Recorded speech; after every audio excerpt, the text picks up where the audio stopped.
Hi everyone, welcome back to the Brown Feminist. In today's episode, I'm going to be sharing with you tips and tricks that I've learned along the way when I was moving from the city of Ottawa to Montreal. The first thing I actually did was I spent a lot of time exploring my neighborhood. You never really know how much you're going to miss a place until you've actually left it. Once you've had a chance to say goodbye, it's time to get packing for our move. Now, I've shared some tips and tricks here that are pretty minimalist, and I've tried not to waste any extra packing material than what I already had available. So I hope these tips are going to be helpful for you. Tip number 1 is pretty obvious. Get clear labels. Whether you want to print them out, you want to write them by hand, you want to number them or describe what's in there, make sure every box has a clear label so you know where it's going and how it should be handled. One really good thing to do is to always mention if this box can be piled on top of other boxes or under other boxes, if it contains fragile items like glass, if it needs to be handled with care.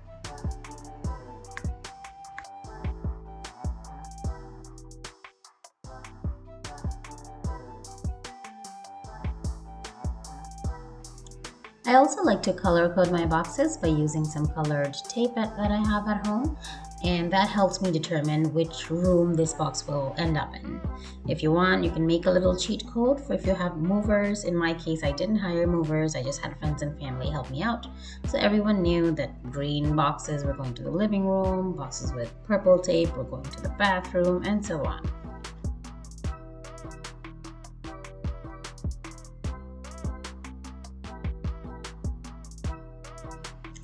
Tip number 2 is to get all of your drawers in place. So in order to secure them, you can either use tape like I've done here, or some people can also use some plastic wrap that might be available in your kitchen.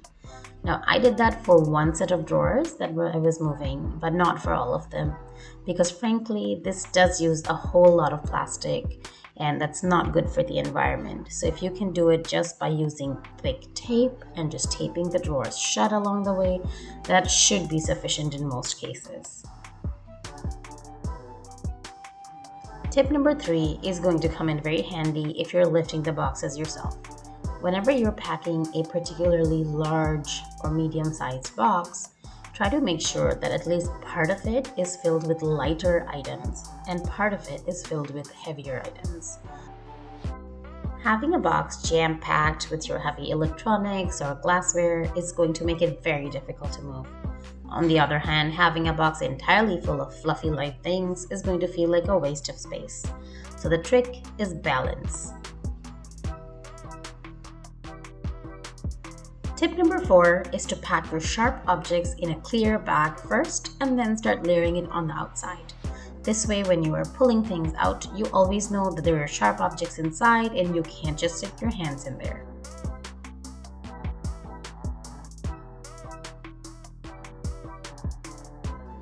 Tip number 5 is to pull in your cutlery that are not necessarily sharp and then tying them all together with a rubber band and making sure they don't splatter all over the place or get lost in a bigger box.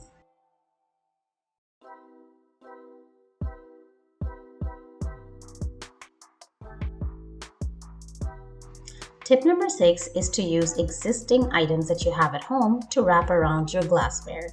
You can use hand towels, kitchen towels, anything else you have, and you don't need to go out and buy a bunch of bubble wrap that will just go to waste eventually.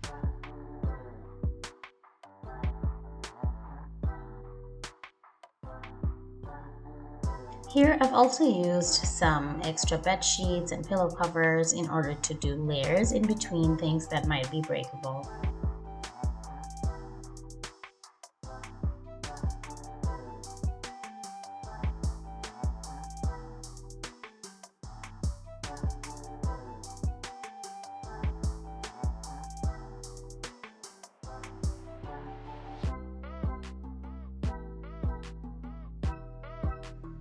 If you also have a stock of plastic bags that you had from before that you've reused a million times, or any old leftover newspaper in the house, you can always use a combination of those to add cushioning between your glassware.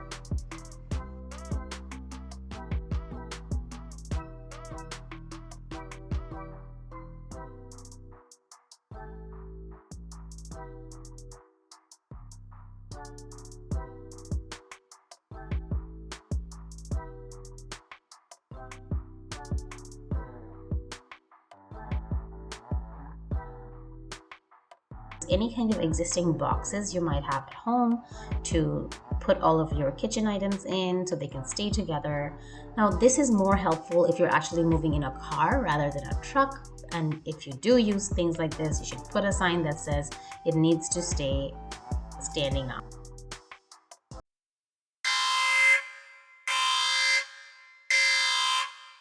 Time for the warning. So whenever you are moving, you will realize that things people sold you as being renter friendly might not be so. I had quite the nightmarish time getting rid of these so-called renter friendly stick-on tiles and wallpaper. So lesson for next time. I hope you've enjoyed this video. It's now time to leave and go to your new home, wherever that might be. I hope you do take the time in between the busy packing schedule to cherish the moments and have some really fun times with your pets or your kids as they accidentally get packed up in boxes. Until next time, this is the Brown Feminist. Don't forget to subscribe.